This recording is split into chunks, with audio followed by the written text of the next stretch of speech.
media bias, exposing the propaganda, and challenging you to use your brain. It's time to tap into the truth. Yes, that's right, ladies and gentlemen. It is indeed time to tap into the truth. Coming to you, as always, this is Tim Tapp, broadcasting live from Roane County, Tennessee. Today, we're talking about the fact that, for the doubters out there, it's not conspiracy theory anymore. Police have already been confiscating guns. In fact, it has come to the forefront, largely due to the efforts of the NRA, that a great deal of confiscation of legally owned, legally acquired, and legally handled firearms by citizens in Louisiana took place during Hurricane Katrina.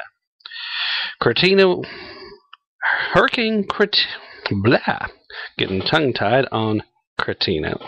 Anyway, never had a problem with that before. At any rate, the whole point with the big bad that somehow was Bush's fault because he hated black people, according to Kanye West, the weather control device, I suppose, was working in the White House that day. Law-abiding citizens were being disarmed by people there, and looters were running wild through the town. Law and order? No. What was the purpose? To gain law and order? Well, we'll discuss that and a few other things as we proceed. But first, let's talk about some things. First of all, in our lighter notes, the blogosphere and the Twittersphere were all a tweet today talking about an epic interview that took place last night on the Sean Hannity show on Fox News. Seems that a particular Democratic congressman would not be quiet long enough to even be asked a question and actually answer it. In fact, he got started right off the bat being all upset just by the way that Sean Hannity was framing the walk-in to the interview. We are talking about U.S. Representative Keith Ellison, a Democrat from Minnesota, who just happens to be the first Muslim ever elected to Congress. He took very little time to jump right in with an insult. Bottom line is, what took place was, quote, "Our alarmist-in-chief, President Panic himself. He did not feel the need to be at the White House today, nor did he think it was important enough to visit Capitol Hill and try to hammer out a bipartisan solution to the mess that he himself has created." This, of course, was Sean Hannity. He then showed a montage of recent Obama remarks with a soundtrack of ominous music behind it. Well, Representative Ellison made the statement that Sean Hannity was the worst excuse for a journalist that he has ever seen in his entire life. Went on to accuse him of yellow journalism, and then just absolutely kept going on and on and on, bumbling, and they kept talking over each other to the point that you really couldn't make too much more out of it. If you get a chance, it is everywhere on the web today. Find you the interview, take a look at it. It's worth a chuckle or two. Big news on potential movement in abortion laws. We've already discussed the fact that there is, in fact, a movement to push a life at conception law through the legislature right now.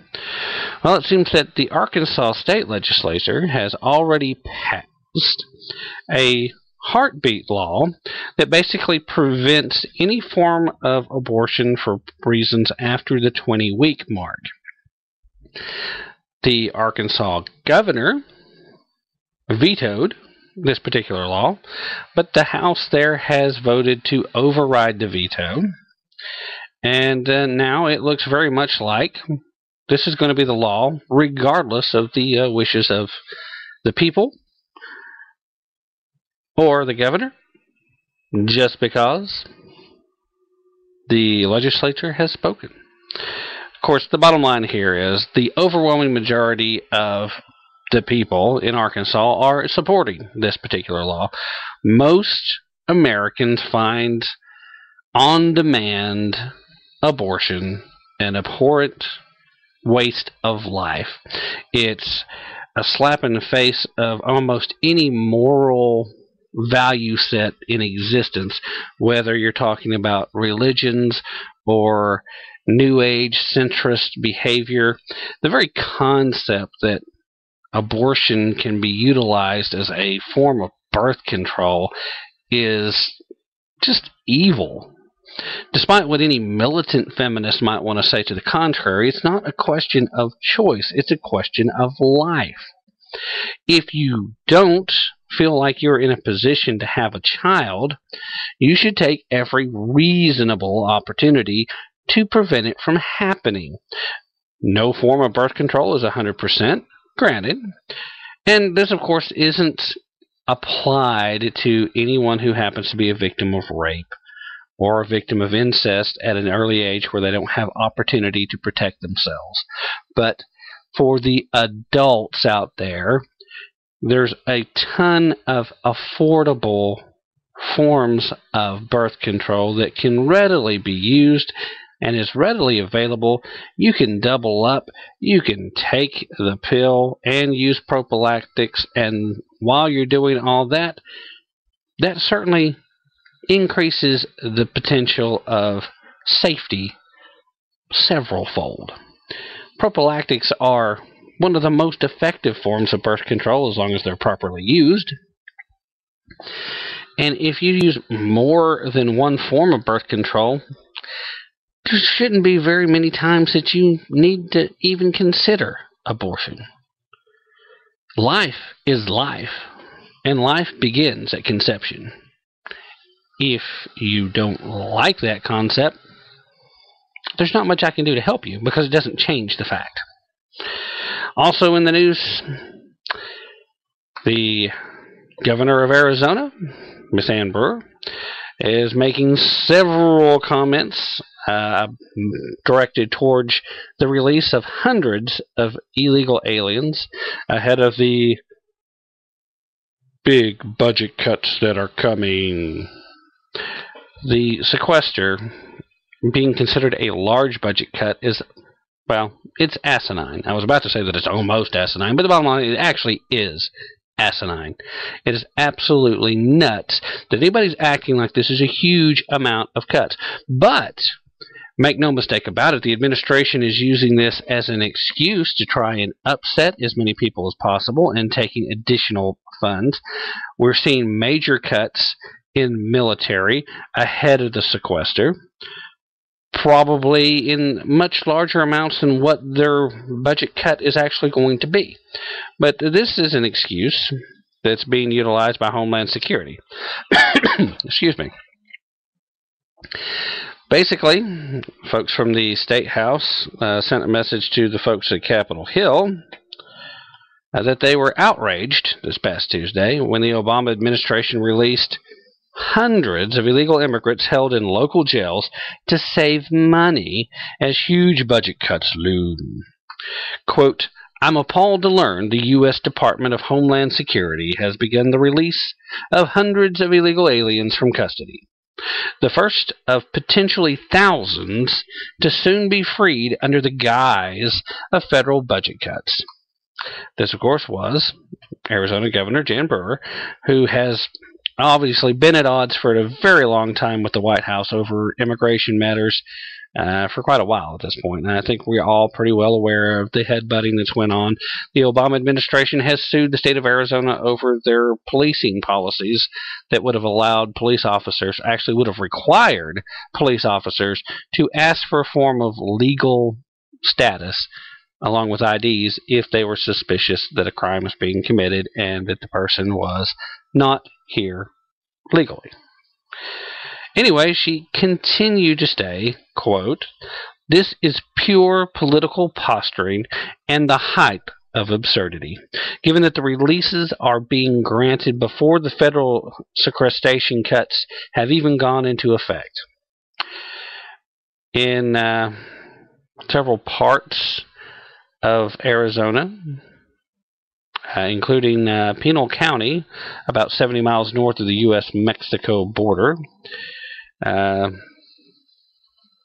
Sheriff Paul Babu,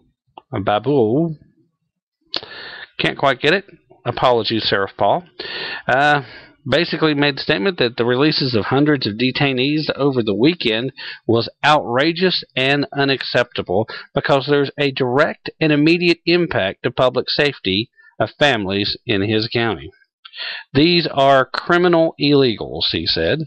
They were headed for deportation, but now they've received a budget pardon. Arizona Senator John McCain made the statement that we're very concerned about this. Oh, thanks for expressing your very concern, Senator McCain. The 2008 GOP presidential candidate met with President Barack Hussein Obama, yo mama, on Tuesday at the White House to discuss immigration reform. He also said, still McCain, people shouldn't be released who have been incarcerated. Really? Well, if they've done their time, that's one thing, but if these are criminal illegals, they should be continuing their way to deportation. Anyway, the illegal immigrants were released after their cases were reviewed by the U.S. Immigration and Customs Enforcement, according to ICE spokeswoman Jillian Christensen. The agency falls under Homeland Security, of course, and is headed by Secretary Janet Napolitano, a former Arizona Attorney General and its governor from 2003 to 2009. Most of the people who are familiar with Ms. Napolitano probably already knew that, but it bears repeating. Somebody who has seen firsthand the devastation to a state budget that high levels of illegals can bring, you think would understand what Arizona's up against. But if your goal is to collapse an economic system and thereby collapse the form of government that exists there, then unfettered open borders works quite nicely, doesn't it? One of these moments that we take the time to think. Let's use our brains and find out why people who really do understand the problem would want to do the opposite of what would solve the problem. Obviously, they have other motives. About $85 billion in cross-government cuts are scheduled to go into effect on Friday. Approximately 5.3% of the ICE budget would be cut. Did you get that, ladies and gentlemen? 5.3% requires thousands of people to be released that were going to be deported, meaning the only thing left to do is get them across the border and we're done with them. We're not detaining them for much longer. What's the point? Besides that, the entire level of the